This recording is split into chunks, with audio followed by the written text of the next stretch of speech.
प्रधानमंत्री नरेंद्र मोदी ने देश के विकास में बाधा डालने वाले अर्बन नक्सलियों के समूह को चेताया। राज्यों के पर्यावरण मंत्रियों के सम्मेलन को प्रधानमंत्री नरेंद्र मोदी ने किया संबोधित। कहा, कार्य पद्धति में बदलाव लाकर विकास परियोजनाओं को जल्द दी जानी चाहिए अनुमति।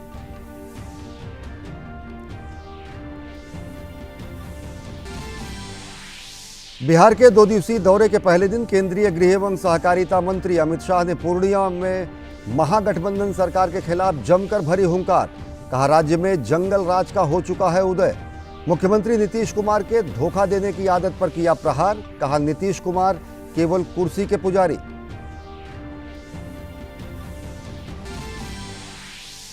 प्रधानमंत्री नरेंद्र मोदी शनिवार को हिमाचल प्रदेश के मंडी में भाजपा युवा मोर्चा की युवा विजय संकल्प रैली को करेंगे संबोधित। राज्य भर से 1 लाख से ज्यादा युवाओं की रैली में भाग लेने की उम्मीद। प्रधानमंत्री युवा कार्यकर्ताओं को देंगे जीत का मंत्र।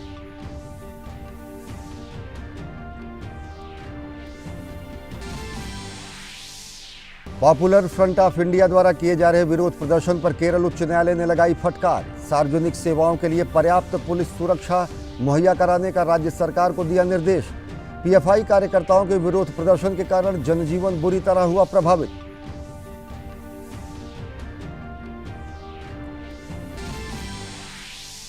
विदेश मंत्रालय ने कनाडा में बसे भारतीयों और विद्यार्थियों के साथ यात्रा के लिए कनाडा जाने वाले भारतीयों को सतर्क रहने को कहा। घृणा अपराध, सांप्रदायिक हिंसा और भारत विरोधी गतिविधियों की बढ़ती घटनाओं को देखते हुए जारी की एडवाइजरी।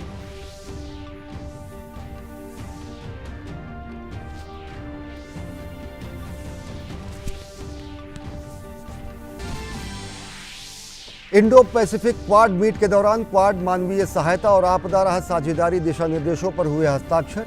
विदेश मंत्री डॉक्टर एस जयशंकर ने अशांत समय में रचनात्मक एजेंडे की तरफ बढ़ने पर दिया जोर। सार्वजनिक वस्तुओं के वितरण पर एक साथ काम करने को मिला बल। नमस्कार, मैं हूं अश्विनी कुमार मिश्र। देखते हैं खबरों को विस्तार से।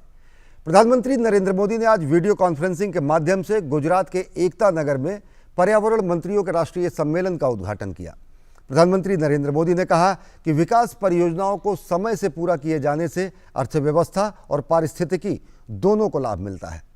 अर्बन नक्सल और विकास में बाधा डालने वाले ग्लोबल इंस्टीट्यूशंस के प्रति सजग करते हुए प्रधानमंत्री नरेंद्र मोदी ने कहा कि कार्य पद्धति में बदलाव लाकर विकास परियोजनाओं को जल्द अनुमति दी जानी चाहिए। उन्होंने विकास परियोजनाओं से पर्यावरण को होने वाले लाभ के कुछ उदाहरण देते हुए बताया कि कैसे इनसे कार्बन उत्सर्जन में कमी आई है। उन्होंने कहा कि दिल्ली के प्रगति मैदान में बनी टनल से ही सालाना 13,000 टन कार्बन उत्सर्जन में कमी आएगी। आप जिस जगह पे बैठे हैं ना, ये एकता नगर में, ये हमारी आंखें खोलने वाला उदाहरण है। कैसे अर्बन नक्सलों ने, विकास विरोधियों ने इस इतने बड़े प्रकल्प को, सरदार सरोवर डैम को रोक के रखा था।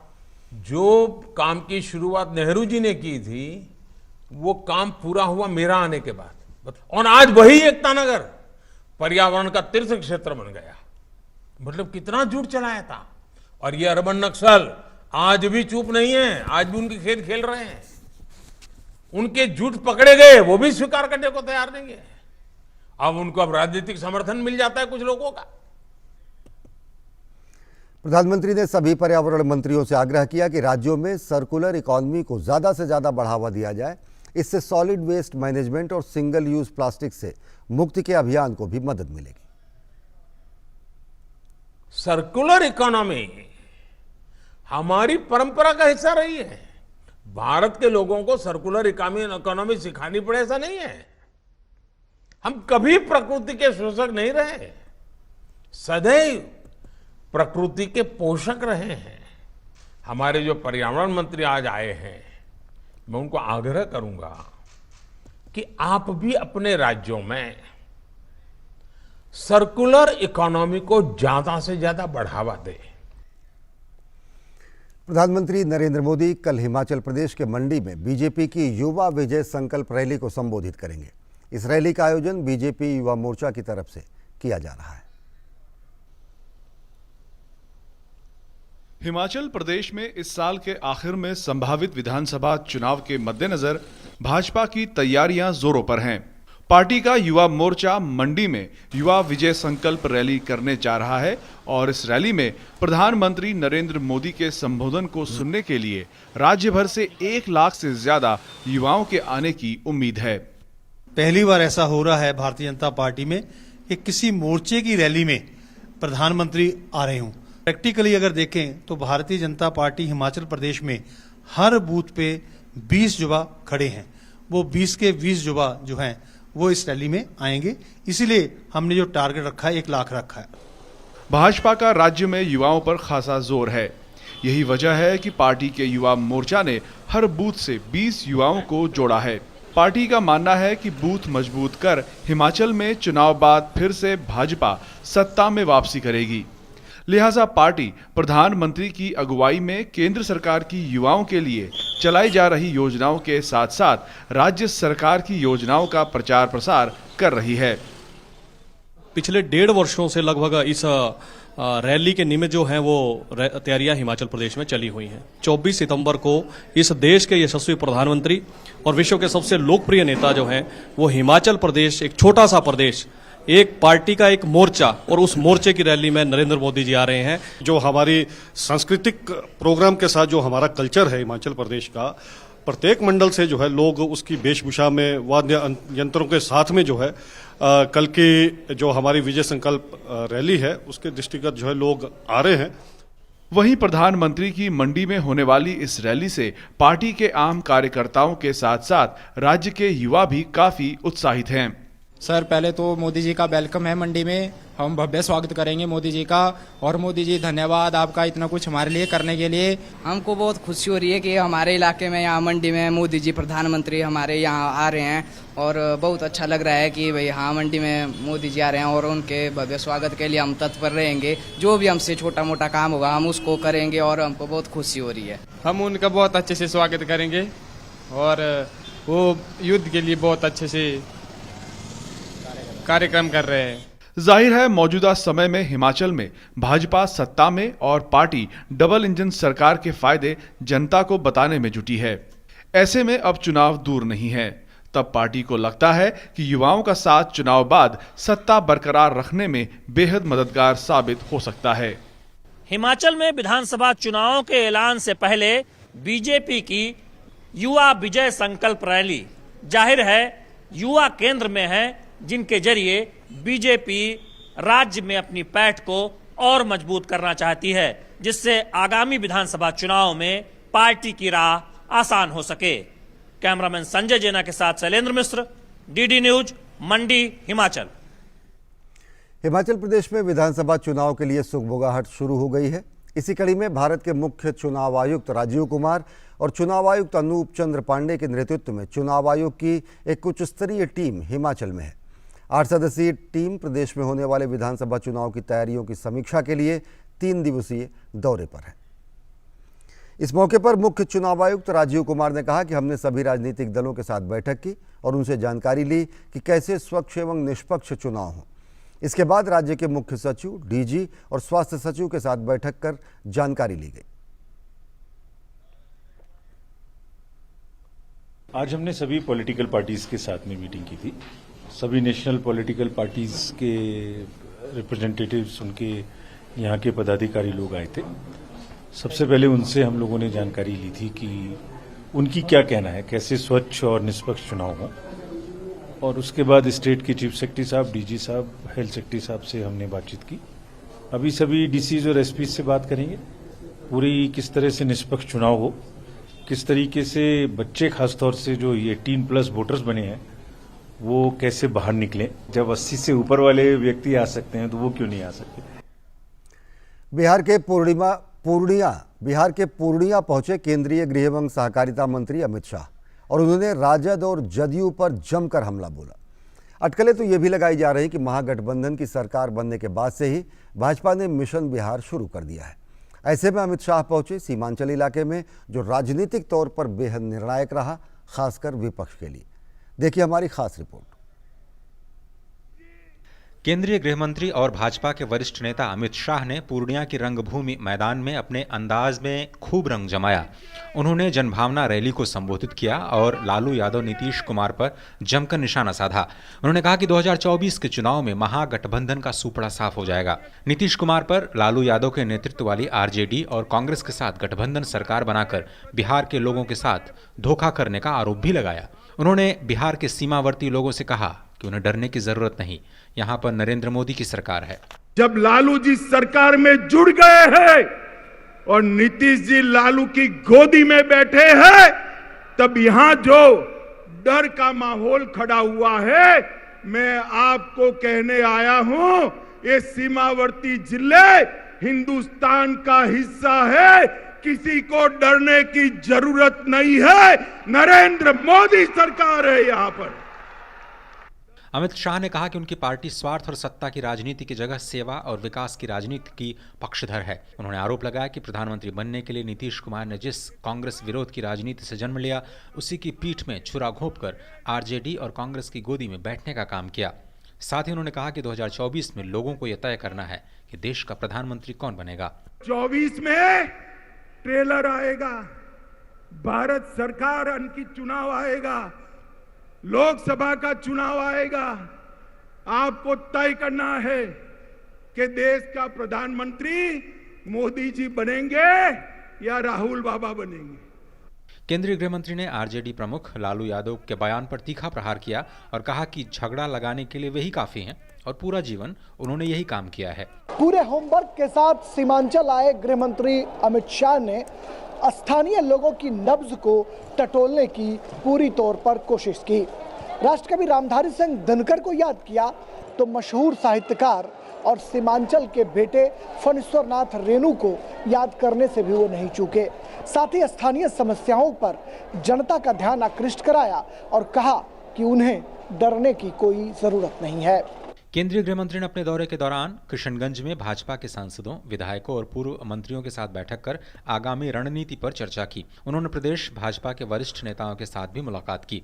अमित शाह के 2 दिवसीय बिहार यात्रा के दौरान भाजपा नई परिस्थितियों में खुद को स्थापित करने के लिए विचार विमर्श करेगी। इसके साथ ही सीमांचल में पार्टी संगठन को मजबूत किए जाने को लेकर भी वरिष्ठ नेता चर्चा करेंगे। ब्यूरो इनपुट्स के साथ राजेश राज की रिपोर्ट, डीडी न्यूज। विदेश मंत्रालय ने कनाडा में बसे भारत के नागरिकों और विद्यार्थियों और शिक्षा तथा यात्रा के लिए कनाडा जाने वाले भारतीयों को सतर्क रहने को कहा है। मंत्रालय ने कनाडा में बढ़ते घृणा अपराध, सांप्रदायिक हिंसा और भारत विरोधी गतिविधियों की बढ़ती घटनाओं को देखते हुए ये एडवाइजरी जारी की है। विदेश मंत्रालय और कनाडा भारतीय उच्चायोग तथा महावाणिज्यिक दूतावास ने कनाडा के अधिकारियों से इन घटनाओं के बारे में बातचीत की है। उन्होंने इन अपराधों की जांच करने और इसमें उचित कार्रवाई करने का आग्रह किया है। मंत्रालय ने कहा कि अब तक दोषियों पर कार्रवाई नहीं की गई है। एडवाइजरी में यह भी कहा गया है कि भारतीय नागरिकों तथा विद्यार्थियों को टोरंटो और वैंकूवर में भारत के महावाणिज्यिक दूतावास और ओटावा में भारत के उच्चायोग में पंजीकरण कराना चाहिए। पंजीकरण वेबसाइट या मदद पोर्टल, जो कि madad.gov.in के जरिए कराने की सलाह दी गई है। इससे उच्चायोग और महावाणिज्यिक दूतावास कनाडा में बसे भारतीयों से आपात स्थिति के दौरान बेहतर तरीके से संपर्क कर सकेगा। अमेरिका के न्यूयॉर्क में चल रहे संयुक्त राष्ट्र की आम सभा से इतर विदेश मंत्री डॉक्टर एस जयशंकर ने पैसिफिक क्वाड बैठक में हिस्सा लिया। इस बैठक में क्वाड मानवीय सहायता और आपदा राहत साझेदारी के लिए दिशा निर्देशों पर हस्ताक्षर किए गए। विदेश मंत्री डॉक्टर एस जयशंकर ने कहा कि क्वाड निर्धारित रचनात्मक एजेंडे में आगे बढ़ रहा है। हम सार्वजनिक वस्तुओं के वितरण पर एक साथ काम कर रहे हैं। हमारे प्रयास और विशेष रूप से आज हम जो HADR साझेदारी पर हस्ताक्षर कर रहे हैं, इसे हमने टोक्यो में अंतिम रूप दिया था और यह अत्यंत सामयिक है। Global repercussions of the Ukraine conflict. We are seeing climate events and emergencies probably on an unprecedented scale. So, given the turbulent times, I think it's particularly important that we, the Quad, go further in the constructive agenda that we have set for ourselves, that we work together on the delivery of public goods, that our efforts and particularly what we are signing today, the HADR partnership, which we discussed and finalized in Tokyo, is, I think, extremely timely. विज्ञान एवं प्रौद्योगिकी मंत्री doctor Jitendra Singh ने Pennsylvania के Pittsburgh में आयोजित global clean energy action forum में हिस्सा लिया। इस दौरान उन्होंने अंतर्राष्ट्रीय समुदाय से कहा कि भारत स्वच्छ ऊर्जा के क्षेत्र में अहम हिस्सेदारी के साथ अपने ऊर्जा परिदृश्य में बदलाव लाने की दिशा में काम कर रहा है। उन्होंने कहा कि भारत 2070 तक शून्य उत्सर्जन का लक्ष्य हासिल कर लेगा। उन्होंने कहा कि भारत ने 2030 तक 500 गीगावाट गैर जीवाश्म ऊर्जा उत्पादन क्षमता तक पहुंचने, अपनी 50% ऊर्जा आवश्यकताओं को नवीकरणीय स्रोतों में स्थानांतरित करने और कुल अनुमानित कार्बन उत्सर्जन को 1 अरब टन तक कम करने पर सहमति जताई है। India has been continuously striving towards transforming the energy landscape of the country with a significant clean energy share. And some of our avowed objectives are as follows. By 2030, India has agreed to reach 500 gigawatt non-fossil energy capacity, shift 50% of energy requirements to the renewable energy or renewable sources, lower overall anticipated carbon emission by 1 billion tons, reduce carbon intensity of the economy by 45%, and finally achieve net zero emissions by the year 2070. केंद्रीय मंत्री अश्विनी वैष्णव ने कहा है कि नया telecom विधेयक वर्तमान में विमर्श की प्रक्रिया से गुजर रहा है और उन्हें उम्मीद है कि ये 6 से 10 महीने में संसद में लाया जाएगा, जहां इसे पारित कर कानून का रूप दिया जाएगा। अश्विनी वैष्णव ने विधेयक के विभिन्न पहलुओं पर स्पष्टीकरण देते हुए कहा कि विधेयक को पारित करने को लेकर कोई जल्दबाजी नहीं है। उन्होंने कहा कि विधेयक का मूल उद्देश्य उपभोक्ताओं के हितों को सुरक्षित करना है। नए दूरसंचार विधेयक के बाद व्यक्तिगत डेटा संरक्षण अधिनियम और डिजिटल इंडिया अधिनियम आगे के कदम हैं। उन्हें पूरा विश्वास है कि इस विधेयक के लागू होने से साइबर धोखाधड़ी के मामलों में काफ़ी कमी आएगी। आप सब जानते हैं कि किस तरह से, मैं नाम नहीं लूँगा, कुछ ऐसे प्लेसेस भी देश में पॉपुलर हो गए हैं जहाँ पे फ्रॉड के सेंटर्स बन चुके हैं ऑलरेडी। तो उन सब फ्रॉड के सेंटर्स को तोड़ने में, उन सबको कंट्रोल करने में, उन साइबर फ्रॉड्स को एक तरीके से काबू में लाने में इस लीगल चेंज से बहुत बड़ी मदद मिलने की संभावना है। ऐसा इस थॉट प्रोसेस के साथ इसको बनाया गया है। आईसीएमआर के महानिदेशक के पद पर डॉक्टर राजीव बहल को नियुक्त किया गया है। आईसीएमआर में उनका कार्यकाल 3 साल का होगा। इससे पहले डॉक्टर राजीव बहल विश्व स्वास्थ्य संगठन में कार्यरत थे। भारत ने बाल मृत्यु दर को कम करने की दिशा में तेजी से कदम उठाए हैं और इसी के चलते देश में बाल मृत्यु दर में काफ़ी कमी दर्ज की गई है। केंद्रीय स्वास्थ्य मंत्री डॉक्टर मनसुख मंडाविया ने ट्वीट करते हुए कहा, भारत ने बाल मृत्यु दर में कमी लाने में महत्वपूर्ण उपलब्धि हासिल की है। प्रधानमंत्री नरेंद्र मोदी के नेतृत्व में भारत बेहतर तैयारी, मजबूत केंद्र राज्य साझेदारी और स्वास्थ्य कार्यकर्ताओं के समर्पण के साथ बाल मृत्यु दर के एसडीजी 2030 लक्ष्यों को पूरा करने के लिए तैयार है।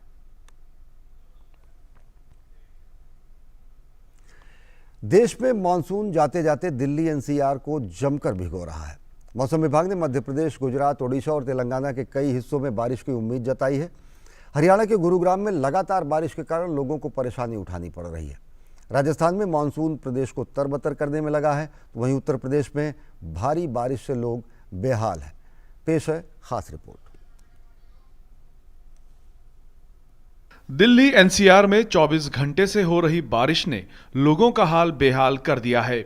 जगह जगह सड़कें जलमग्न हैं, वहीं गाड़ियों की लंबी कतार ने जाम की स्थिति पैदा कर रखी है। गुरुवार सुबह से हो रही बारिश ने मौसम का पूरा मिजाज ही बदल दिया है। साइबर सिटी गुरुग्राम में बादलों ने आफत बरसाई है और आपदा प्रबंधन प्राधिकरण ने जिले के सभी कॉरपोरेट और निजी संस्थानों से कर्मचारियों को घर से काम कराने की सलाह दी है। यूपी, हरियाणा के कई जिलों में स्कूल बंद कर दिए गए। बारिश से नोएडा, गाजियाबाद और फरीदाबाद में जल भराव और जाम से लोग परेशान रहे। कई जगह सड़कों पर काफी दूरी तक पानी जमा हो गया और लोगों को पानी के बीच से निकलना पड़ा। इस बीच मौसम विभाग ने उत्तराखंड और पश्चिमी उत्तर प्रदेश के लिए 23 से 25 सितंबर तक ऑरेंज अलर्ट जारी किया है। मौसम विभाग का कहना है कि मॉनसून में देश के जिन इलाकों में कम बारिश हुई थी, उन क्षेत्रों में अभी बारिश देखने को मिल रही है। मौसम विभाग का मानना है कि आगे कुछ और समय तक इन इलाकों में बारिश का मौसम बना रहेगा। मौसम विभाग ने मध्य प्रदेश, गुजरात, ओडिशा और तेलंगाना के कई इलाकों में भी बारिश की संभावना जताई है। एनसीआर का अगर देखें, अलवर में भी और गुड़गांव में भी वेरी हेवी रेन हुआ है। और दिल्ली का जो है सबसे ज़्यादा आया नगर पार्ला में हुआ है, जो 110 millimetre, and Delhi like Safdarjung Lodhi road also 74 millimetre हुआ है, हैवी रेन हुआ है। और जैसे जैसे हम पश्चिम उत्तर प्रदेश जाएंगे तो मेजर रेनफॉल जो है अलीगढ़ से लेकर के सहारनपुर, ये सारा जो एरिया है एनसीआर का बाजू में जो एरिया है, वहाँ भी हैवी रेनफॉल हुआ है। देश में मॉनसून जाते जाते दिल्ली एनसीआर को जमकर भिगो रहा है। सामान्य तौर पर सितंबर में 108.5 मिलीमीटर बारिश होती है और अभी तक 58.5 मिलीमीटर बारिश रिकॉर्ड की गई है। उत्तर प्रदेश में भारी बारिश से लोग बेहाल हैं। सड़कों पर जल जमाव से यातायात में मुश्किलें आ रही हैं। सड़कों और गलियों में जल जमाव से आवाजाही में भी काफी मुश्किलें हो रही हैं। इसको ध्यान में रखते हुए नोएडा समेत प्रदेश के कई जिलों में स्कूलों को शुक्रवार को बंद रखने का आदेश जारी किया गया। अलीगढ़, कानपुर, सीतापुर, बहराइच, उन्नाव और राजधानी लखनऊ में भी जिलाधिकारियों ने स्कूलों को बंद रखने का आदेश दिया है। इस बीच मुख्यमंत्री योगी आदित्यनाथ ने शुक्रवार को राज्य के बाढ़ प्रभावित क्षेत्रों का हवाई सर्वेक्षण किया।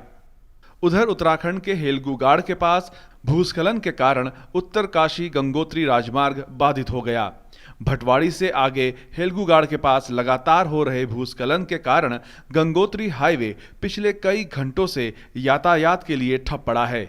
इससे यात्रा पड़ावों पर काफी यात्री फंसे हुए हैं। पश्चिमी राज्य राजस्थान में विदाई से पहले मॉनसून प्रदेश को तरबतर करने में लगा हुआ है। पश्चिमी राजस्थान में बारिश की रफ्तार धीमी है, लेकिन पूर्वी राजस्थान में झमाझम बारिश का असर बना हुआ है। शुक्रवार सुबह भी प्रदेश के कई जिलों में अच्छी बारिश हुई है। राजधानी जयपुर की बात करें तो यहां भी सुबह से ही मौसम सुहावना बना हुआ है। साथ ही रिमझिम फुहारें मौसम का मिजाज बदलने के साथ साथ प्रदेशवासियों के चेहरों पर मुस्कान बिखेर रही हैं। बिहार में भी बारिश का अलर्ट है। मौसम विभाग के अनुसार बिहार के 11 जिलों में बारिश के आसार हैं। Bureau report, DD news.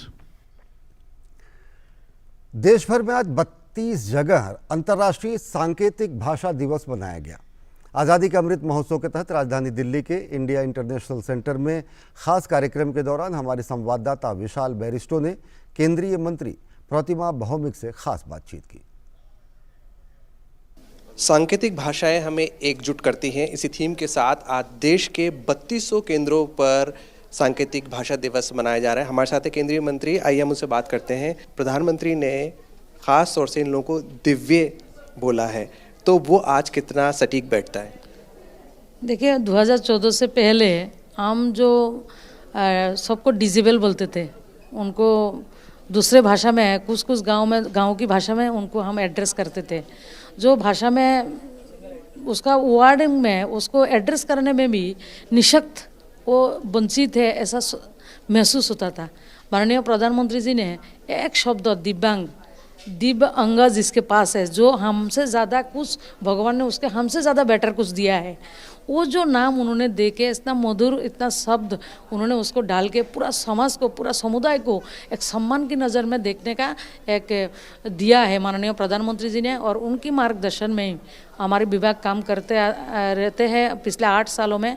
तो हमारी सांकेतिक भाषा जो दिवस है अंतर्राष्ट्रीय, उसमें हमारे विभाग के द्वारा विभिन्न एनजीओ जो हमारे साथ काम करते हैं, सामाजिक संगठन है, सब मिलके आज देश की 3200 प्लेसों में इस भाषा को और भी लोगों के सामने इजी करने के लिए और भी उसको समावेशी बनाने के लिए, और जो हमारे श्रवण बाधित जो बच्चे हैं, मूक जो हमारा बच्चे हैं, उसको अकेला नहीं है, हम सब आपके साथ हैं। तो ये थी प्रतिमा भौमिक, जिनका ये कहना है कि जो सांकेतिक भाषाएं हैं ना सिर्फ वो हमें एकजुट करती हैं, बल्कि आज़ादी के अमृत महोत्सव में इन युवाओं को प्रेरित भी करेंगी ई-कॉम्स के जरिए जो सांकेतिक भाषाओं पर आधारित हैं। कैमरामैन दुबे और मनोज के साथ मैं विशाल बेरिस्टू, डीडी न्यूज़, दिल्ली। पीएफआई पर एनआईए और प्रवर्तन निदेशालय द्वारा कल राष्ट्रव्यापी छापेमारी और उनसे जुड़े लोगों की गिरफ्तारी के विरोध में पॉपुलर फ्रंट ऑफ इंडिया द्वारा बुलाई गई हड़ताल से कई इलाकों में जनजीवन बुरी तरह प्रभावित हुआ। हड़ताल के समर्थकों ने कई स्थानों पर पथराव किया, जिससे लोगों को मुश्किलों का सामना करना पड़ा। सबसे ज़्यादा असर केरल में देखने को मिला, जहां 30 से ज़्यादा बसें क्षतिग्रस्त हो गई। हड़ताल के मद्देनज़र केरल और तमिलनाडु के बीच अंतर्राज्यीय बस सेवाएं भी निलंबित रहीं। पीएफआई की इस हरकत से आम जनता में भारी रोष है। गौरतलब है कि कई राज्यों की पुलिस ने संयुक्त रूप से देश के विभिन्न भागों में पॉपुलर फ्रंट ऑफ इंडिया के ठिकानों पर छापेमारी की। देश के 15 राज्यों में 93 स्थानों पर छापेमारी की गई। तलाशी में आपत्तिजनक दस्तावेज, नकदी, हथियार, बड़ी संख्या में डिजिटल उपकरण जब्त किए गए हैं। इस बीच केरल उच्च न्यायालय ने पीएफआई नेताओं के खिलाफ स्वतः संज्ञान लिया। अंतरिम आदेश में न्यायमूर्ति AK जयशंकरन नाम्बियार की अध्यक्षता वाली खंडपीठ ने सरकार को सार्वजनिक सेवाओं के लिए पर्याप्त सुरक्षा मुहैया कराने के निर्देश दिए। अदालत ने आदेश का उल्लंघन करने वालों के खिलाफ कड़ी कार्रवाई करने के भी निर्देश दिए। अदालत ने कहा कि प्रदर्शनकारियों का कृत्य पूरी तरह अस्वीकार्य है।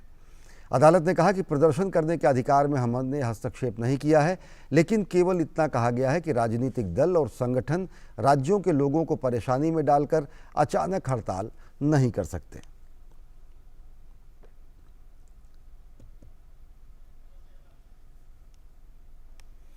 और अब बात क्रिकेट की। नागपुर में खेले गए दूसरे T20 में भारत ने ऑस्ट्रेलिया को 6 विकेट से हरा दिया। बारिश से बाधित 8 ओवर के इस मैच में ऑस्ट्रेलिया ने पहले खेलने के बाद भारत को 91 रन का लक्ष्य दिया, जिसे मेजबान टीम ने 4 विकेट खोकर हासिल कर लिया।